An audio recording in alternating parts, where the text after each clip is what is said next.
We are live. Thank you so much for joining us on this this Wednesday afternoon. I think it's Wednesday, yeah. The days just come and go every single week, all the way around.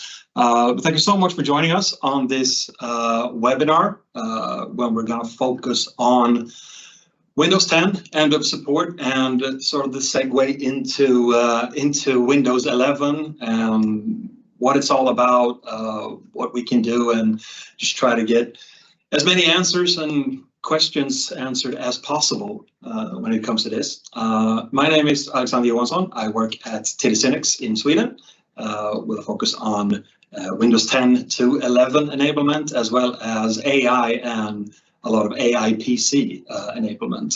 And with me today, I have Anders Demner from Microsoft. And I work with the channel on trying to help push out as many Windows 11 devices as possible.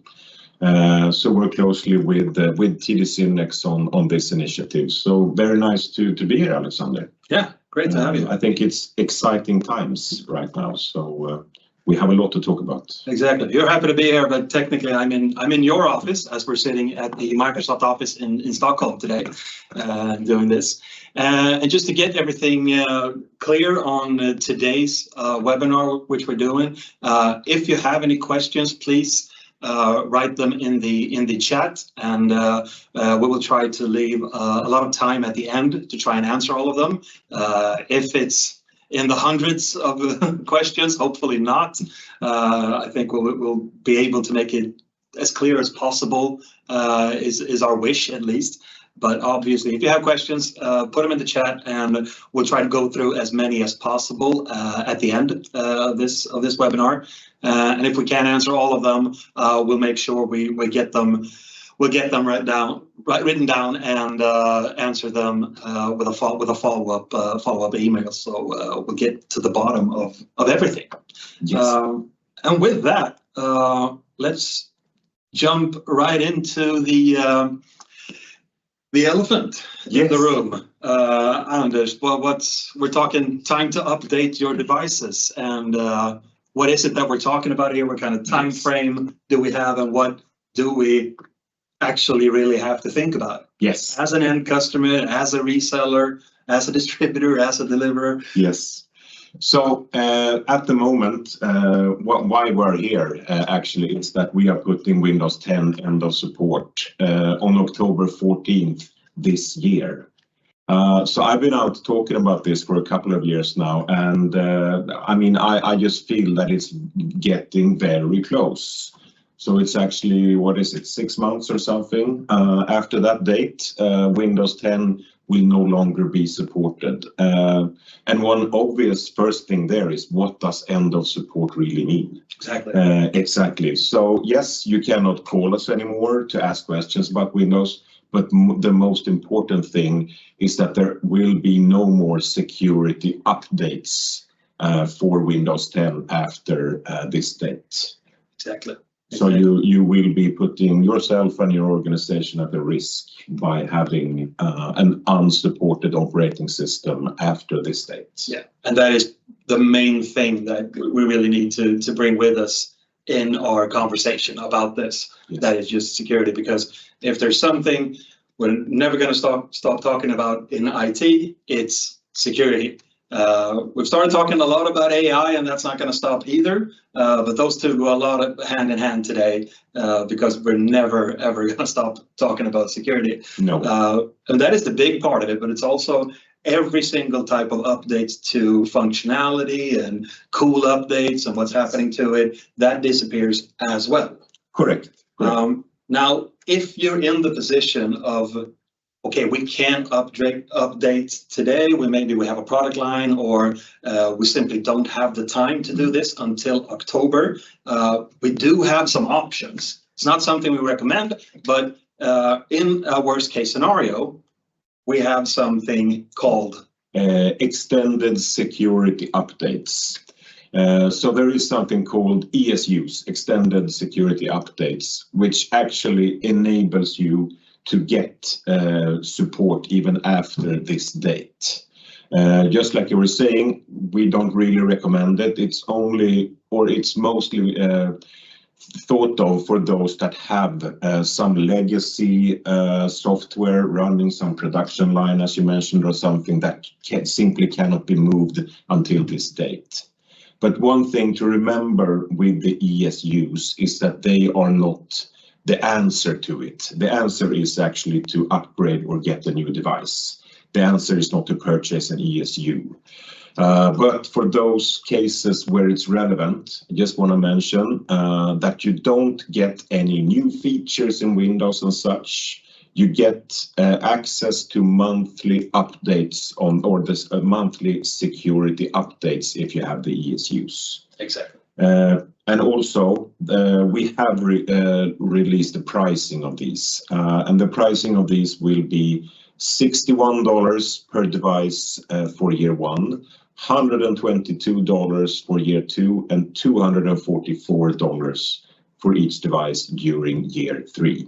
Exactly. So yeah, it's quite a costly thing also, to be honest. Yeah. And if this is something that you jump on board a little later on, say that you have Windows 10, keep going, keep working, and then you want to jump on this because maybe something happened, you need to update your security, but you can't update the Windows 10, and you do this in year 3, you also have to pay for year 2 and year 1. So that's 61 plus 122 plus $244 per device. Correct. Yes. And that brings up a lot of money. So if possible, update to Windows 11. If not, when we're talking about this slide, you just update your device, literally get a new device.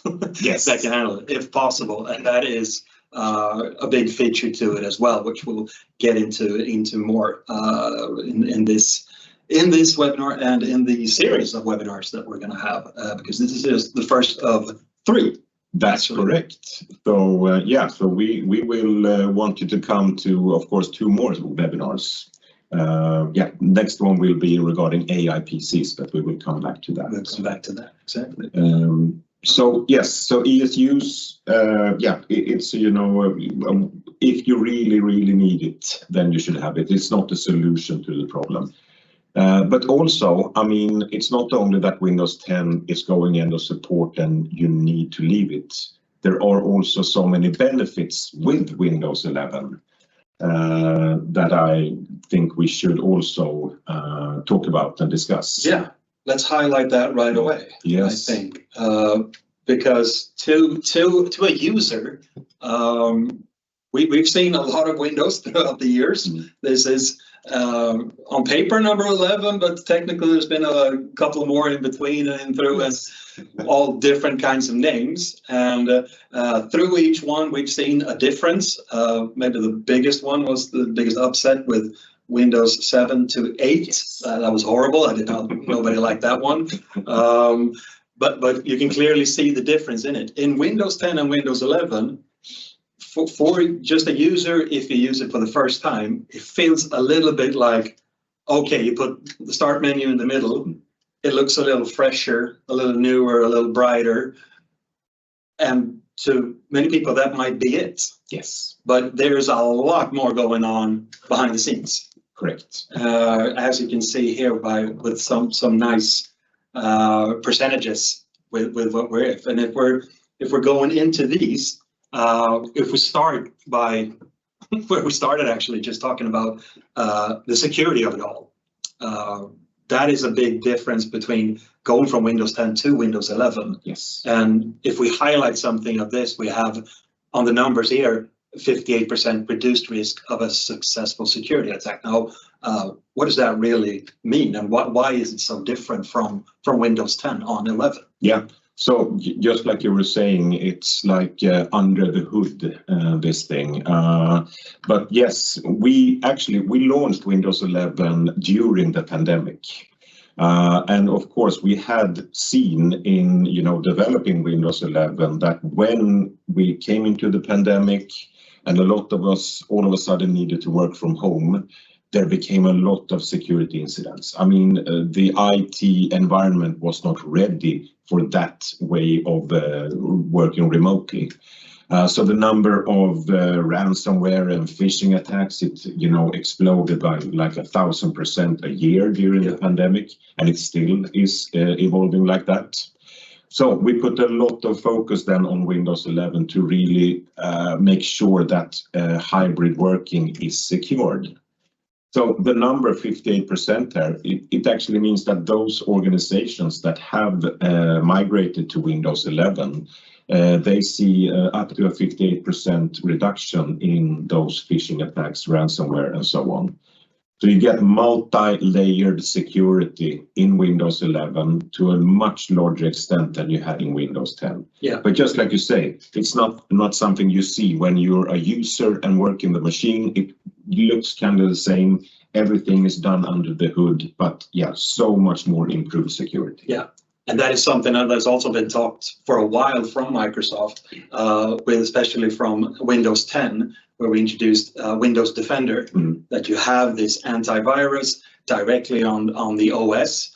And that is the big development from it, because in the beginning, many people were unsure about just Windows Defender. Do I need my McAfee? Do I need my Norton antivirus? Whatever it might be. And this is where the development actually has gone, because it's gotten better and better, and it was really good on Windows 10. And then we have the involvement from, let's say, the dark side of it all, with all these types of attacks that really doesn't slow down at all. No. So we need that development. And if we're looking at it right now with a Windows 11, with all these incorporated security features, which is on Windows Defender, and more are being developed, a lot of it together with AI as well, because we have to counter the other side's AI with our own AI. And that's really where we've gone today. So by looking at it today, it is a full-grown antivirus directly on your operating system. Yes. And that is an important part to remember, that we can feel safe with what we have just on the device without adding any other type of antivirus. Yes. Certain corporations, you need to have it because depending on what you're using and what kind of information you have stored, they need that extra layer just to make sure, and by some bylaws and whatever it might be. But we come a long way by just having the security that is already implemented on the operating system. Definitely. And I would also like to add that not only do you experience less attacks, but that also has an effect on, for example, we have 20% increased productivity for security in IT teams. So since there are less security attacks, your IT teams can actually do other stuff than prevent or work with those kind of attacks. Exactly. So that goes hand in hand with the entire chain, because that goes hand in hand with the 80% reduced number of tickets, the 15% increase in end user productivity. Yes. Because all of a sudden we can focus on, because we've been saying for all these years, IT is just something that needs to work. Otherwise it creates a chain of stoppages throughout the way. Somebody has to handle it, and they can't be proactive with other things to develop the organization. If you're talking about an IT department, and me as an end user, I can't get my work done because my computer isn't working the way it should be. Correct. So that's a lot of steps in all of that. But we also have the reduced time for deployment of devices. And that is something also that Microsoft has been trying to develop and are still developing. AI in that case right now as well. We're having a lot of it with different types of auto patching and autopilot added to it. And that is also something that has been pretty much amplified with the use of Windows 11 of what we can do with the deployment on devices. Yeah, no, it for sure takes less time to do it. And of course, I mean, the integration with autopilot and AI and everything is, of course, enhanced in Windows 11. So for the IT teams, just as we say, everything holds together on this. Yes, definitely reduced time of deployment. I would also say that Windows 11 is a much more stable operating system. I mean, I think we all remember on previous operating systems where we had the famous blue screens and such. And I must admit, I've never experienced a blue screen on a Windows 11 device. Either. So it seems like it just keeps on going. Yeah. Which of course also have an effect on the that it's so much less help desk tickets coming in, because people are then also more productive because their machine just works. Yeah. So everything holds together, definitely. Yeah. And if it feels like you're getting a lot of now there's a Windows update available, it comes and goes a little bit, because we have monthly and quarterly releases of the big updates, but also and a half-year updates as well. So they come a little bit here and there, but also speaking to features and functionality, because we find so many new ways in today's market with how we can update it. So it's those small updates, which are a lot faster now to update your computer or update your operating system. And that is a big step as well towards where we are going with Windows 11. And that speaks a lot to, well, the last percentage we have here, which is 99.7% app compatibility. That is something we've never even been close to when you trade from one Windows to the next. Of course, and maybe I should explain what we mean with app compatibility. I say that word wrong all the time. Oh, it's a difficult word. Yeah, it is. So what this number means is actually that when we launched Windows 11, 99.7% of all apps and software working under Windows 10 also worked under Windows 11. So it's a pretty smooth transition in terms of, your software when it comes to moving from Windows 10 to Windows 11. But just like you said, Alexander, this has not been the case before. So moving from, for example, Windows 7 to 10, it was a really big leap. And there was a lot of software that didn't function. And I know I talk to, a lot of end customers as well, and I still hear this, that people, some don't want to take the step to Windows 11 because they think that their software will not work. Yeah. But it's not the case, so it's not really relevant. So, and I mean, if the number was 99.7% when we launched Windows 11, 3 years have passed, so it's even bigger now. 3.5 even. 3.5 even, yes, time flies. Yeah. And there is also a program that we have to help if you are on some kind of old legacy software. Maybe it was built for this production line or this machine or this robot that simply cannot move to Windows 11. We have a program called App Assure, where we have engineers in Seattle who can actually help, giving tips and tricks and recommendations on how to convert a software from Windows 10 to Windows 11. So you will all get the link in the documentation that we will send after this. There's a link to the App Assure program where we can actually, for free, help migrating to Windows 11. Yeah. And here's a proof, if nobody actually believed it, that with the 99.7% and the fact that Microsoft has created this App Assure program, Microsoft actually does listen and take action on complaints. Yes. Not many people believe that it actually happens, but it does. And this is also something that is getting better and better for every year. I think they started to really listen to the consumer, what the issues are and how we can actually help and upgrade them. And I think with that, when we're talking about the 99.7%, of course, we're going to throw in an asterisk on it because it is Microsoft.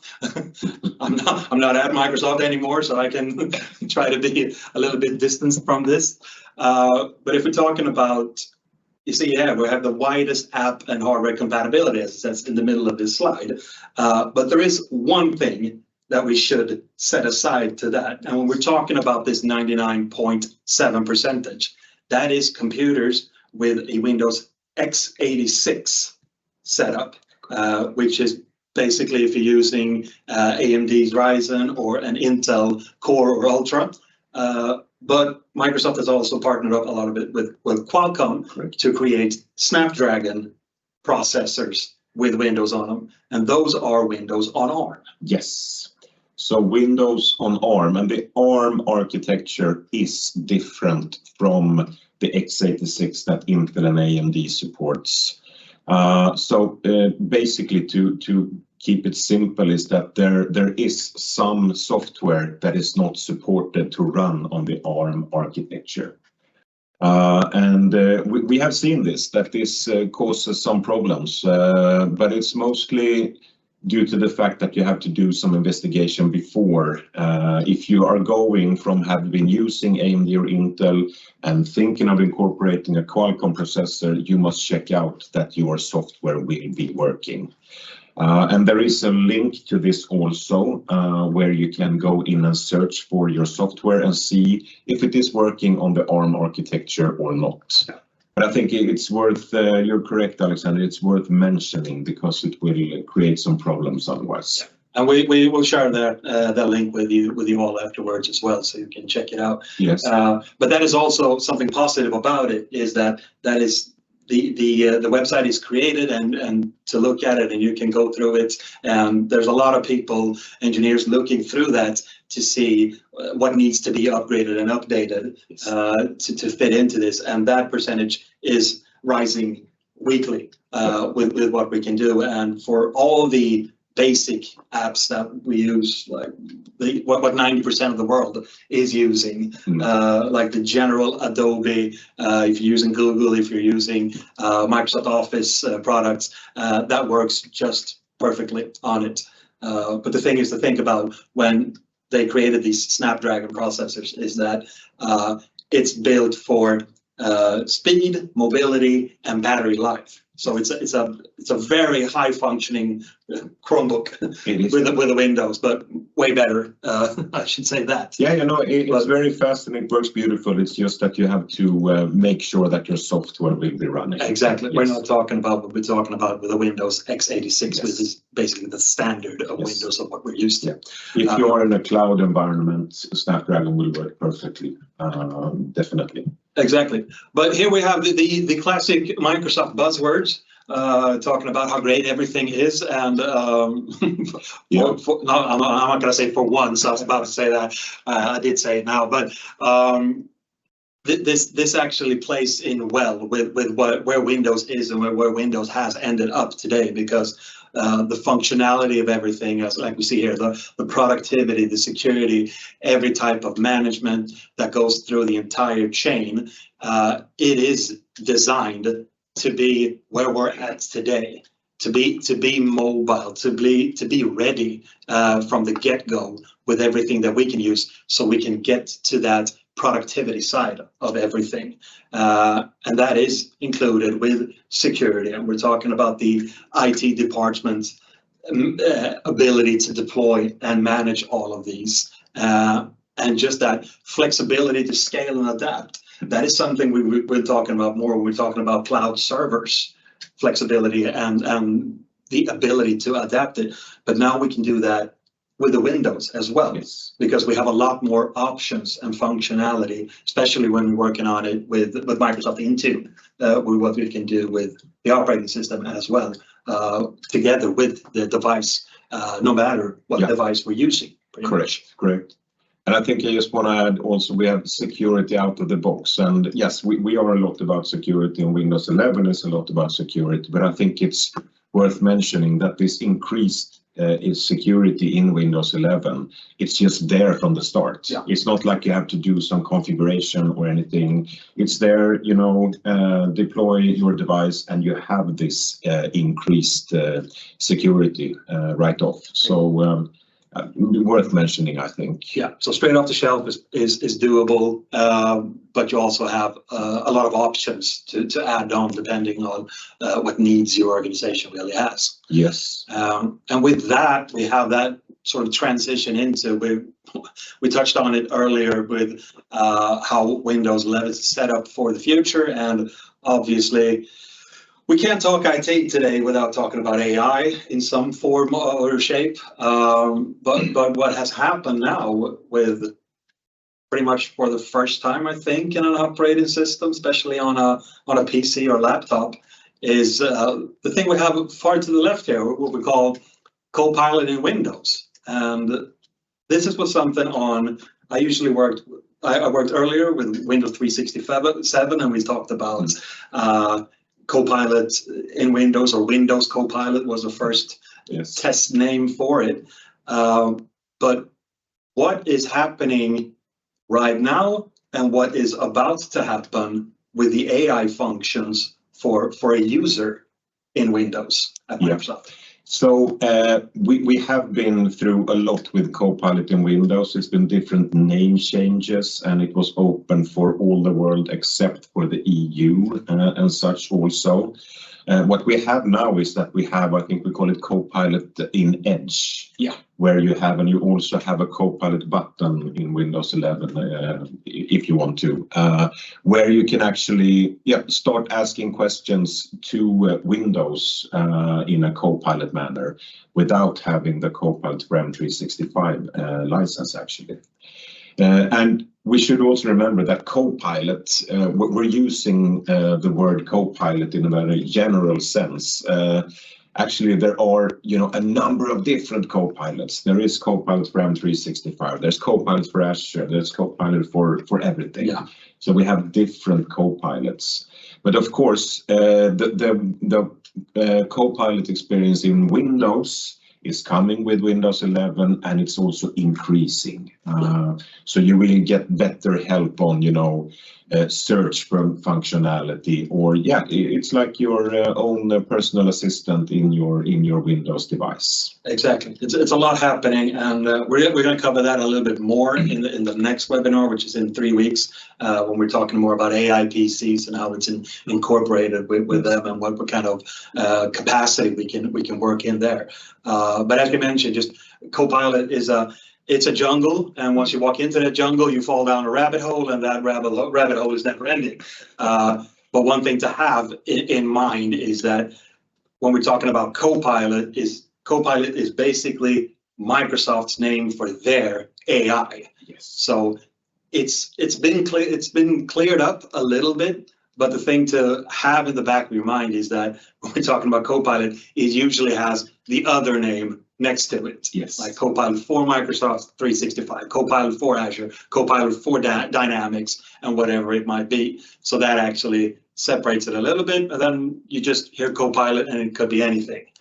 But here's a development that actually is happening, how the Windows can handle AI and get it more and more incorporated. And there's a lot in the pipe for Microsoft that will happen. We'll cover a couple of them in the next webinar, but it's going to evolve big time. And I think just one now, we will discuss AI PC in the coming webinar, but one thing to mention is that AI so far, it's been a lot of them customers have perceived it as, that they have a choice of either going AI or not going AI. But what we see at the moment, if we take Copilot for M365 and all those things apart, that AI will come into apps and software by default very soon. It's already there. So it's not really a matter of choice that, you say, yes, we go AI or not. AI will come into your software however you want. I mean, even if you don't want it, it will still be there. Exactly. We've seen it in Microsoft, Adobe, McAfee, everybody's incorporated into it. So then we need, in this case, an operating system that can handle it.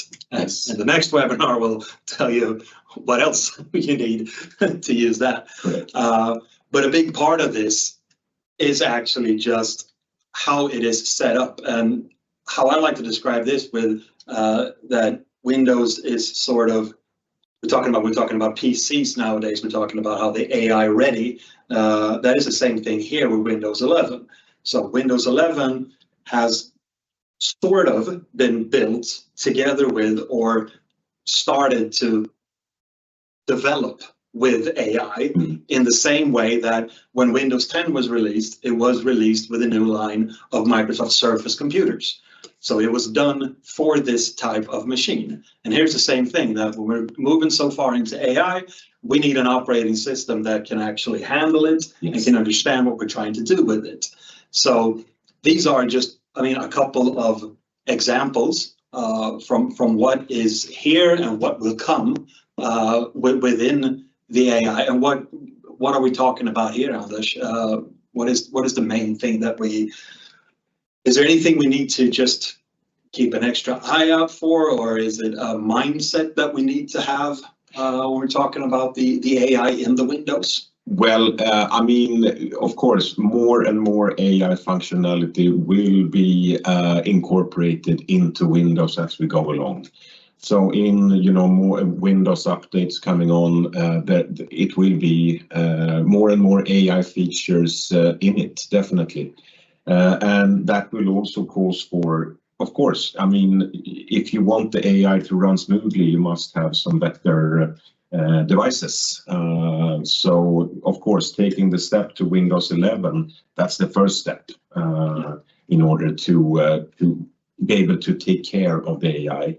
Because until a year ago or something, AI was handled in the cloud. Yeah. It was in the data centers where the AI happened. What we have experienced during the last 12 months or so is that it's coming down to your device. And actually the AI will need to be taken care of at your device. Precisely. So that is something you can really bring along here, is that just see the first line of this slide, AI powered features can be used in Windows 11.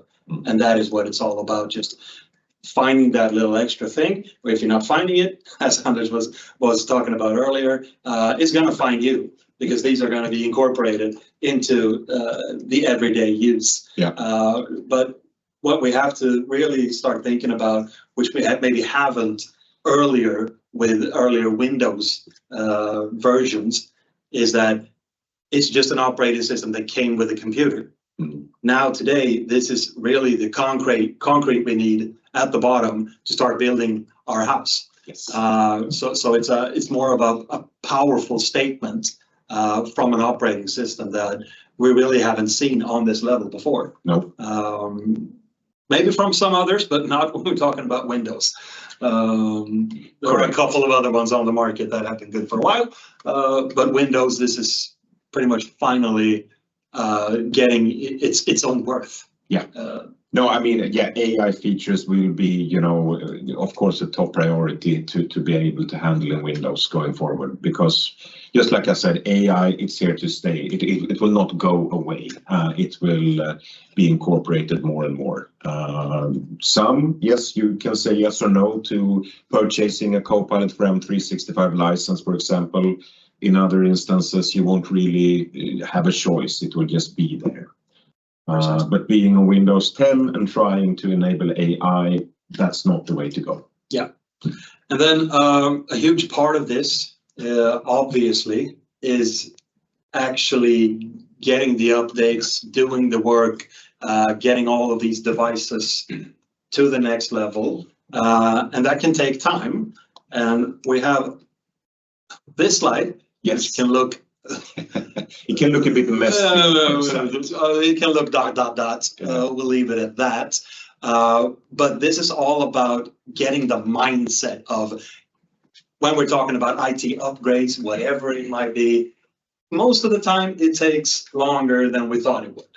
Yes. So what is it that we really need to bring with us in a conversation with the end customer? I think it's about, start planning and having, start planning and thinking what steps you need to go through. I sometimes, when I talk to some smaller end customers, I get, hearing them say that, oh, but I will take care of that in September or something. And yes, I've been sitting here saying that this transition from Windows 10 to Windows 11 is smooth.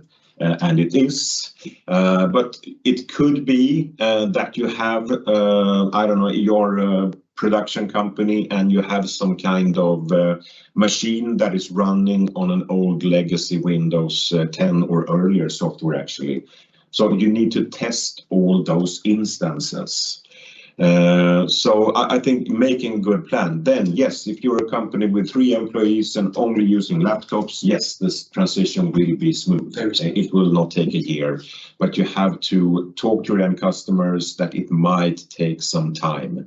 And also, to be honest, I mean, it's also a matter of budget, because maybe you don't want to exchange 200 PCs in one time. You need some budget for it. And, you know, some time to get them deployed and ready and everything. So for those who say that, I will care about this later, I think you could all encourage your end customers to start doing, if they have not doing a plan for it. It's, 6 months or something until it goes under support. So it's really, really time to make that plan now. Or yesterday. Yes. I was thinking about another thing, Alexander. How can the end customer check if their devices are eligible or not? There's a few ways you can do it, depending on how we are, where we are standing, actually. We're going to share all of this with you who are in this webinar today, so you can get this ready to click on. There are a lot of features in Windows Intune where you can go in and check all these updates. As long as you have every device enrolled in it, you can check for them and see if they are capable of running Windows 11. The main thing to bring in this is, does the computer have TPM 2.0? A trusted platform module 2.0, which is pretty standard on most laptops from 2017, 18, 19. It is standard from that year, but what happened is that, like, up to 2 years ago, some of the big PC manufacturers, they went in and tried to get some campaign models out to a really good price. And at that time, they had the ability to choose TPM 1.1 also. So in order to save price, to get an attractive price points, we see some of those old campaign models that are unfortunately running an older version of TPM. And just not to be long about this, but TPM, the Trusted Platform Module, it's a part of your processor that takes care of your personal data, like passwords and your personal information and such. Exactly. So I would say like 90 to 95% of the cases where a device cannot be upgraded from Windows 10 to 11 has to do with TPM 2.0. That's the most common one that I have heard about. Exactly. Yes. And then there are a little more just hands-on if you have just a few computers that you want to check on. It's the second line there to say check to see if your PC meets Windows 11 system requirements. And that's just a link. They can go in and just fill in a short form, and then it will tell you right away if this computer has enough to be upgraded to Windows 11.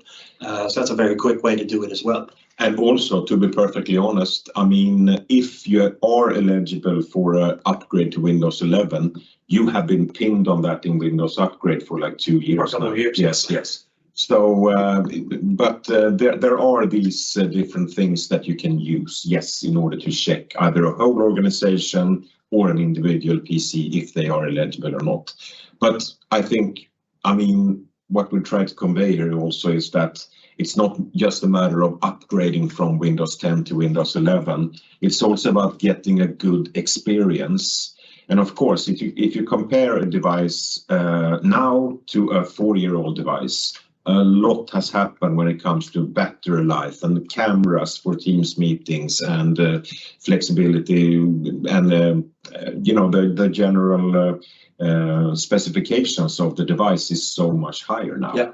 So of course we encourage people to the large extent possible buy a new device with Windows 11. Definitely. Yeah. Those are the steps, but as you can see, there are a lot of links here that you can go in and check out. Also, you can prepare a pilot deployment and get a bit of a step-for-step on how to manage it as smoothly as possible. And we have several more resources, but one thing we really want to showcase here is something that Microsoft has created called Expert Zone. And this is a website where you could somewhat easily log in. It's a little different from case to case, but usually it's just a log on where we have all these different types of videos, learning. It's a training portal. Training portal. Yeah, it's a training portal. So you can, and you as a reseller, most of you will be able to log in directly. If not, convert back to TD Synnex, and we will at Microsoft will help you get on board into this. But it's a learning portal where you can delve into, for example, Windows 11 Pro, and you can get proper accreditations. They might take up to 2 hours or something, but you can get a badge that you are accredited for it. Or like the examples we here, like that are more storylines, that is about 20 to 25 minutes each. But now I work at Microsoft, so I'm paid for this, of course, but I think they're really good. I've seen a lot of these learning portals and, you know, these storylines and accreditations, but I think these really, they make sense, and they are not a hassle to do. They can be actually quite fun to do. So yeah, I don't work at Microsoft, and I agree. This is one of the few I've used that is actually, it's easy to follow along. It's set up in an easy way to learn, but you learn a lot because us through the years who has been doing any type of certification from Microsoft knows that the more advanced you go, it takes a while to get through that one. So this one is very nicely set up to be user friendly, and there are a lot of different areas. We've just highlighted a couple of the Windows ones here, but there are a plethora. It's not one of my favorite words in English to say. A multitude of different kind of learnings on this. So it's for, you know, Office server and what you name it. There's for every devices as well, which will. Yes. We keep going back to that one, so I might as well just push this one out for the next webinar, which we're going to have, which is on March 26th, where we're going to talk about, well, we're going to focus on the AI PC, so the Copilot Plus part is going to come in more on in the third, but we'll probably touch a lot on it as well on that one. But this is just incorporated to how these go together with Windows 11 and what Microsoft is doing, and together with all of these different manufacturers, just from the hardware side and from the silicon side as well, with Qualcomm and Intel and AMD, and how they're developing their story, which has leapfrogged into the future, and it becomes an arms race to make the quickest, fastest, baddest thing on the planet. Definitely. No, but AI PC, which we will cover, it will, of course, intertwine with Copilot Plus PC, because a Copilot Plus PC is actually an AI PC. But we will work on the definitions between these two segments. We hope to see you there on March 26th. Yeah, and shall we check the Q&A? Couple of questions here. I thought we went into that. Companies can buy extended support and receive security updates for Windows 10 after October 14th, right? Yeah. Yes. Cover that with the ECU. Prices, we did cover that as well for the ECU. $61 first year, $122 second year, $244 third year. So correct. So it's like double. Percentages of reduced risk and increased productivity. Are these because of Windows 11 OS, or, as the header says, because of Pro devices? No, it's it's Windows 11, so it's we said modern devices or Pro devices there, but it's thanks to Windows 11. Yeah, and then another question: can you tell a little bit more about reduced time of deployment of devices to 25%? How is Windows 11 better in this? I think we did cover that. Yeah, I mean, it's faster, and if you have, we can of course, I think we have a PDF or something that we can share on this specific topic.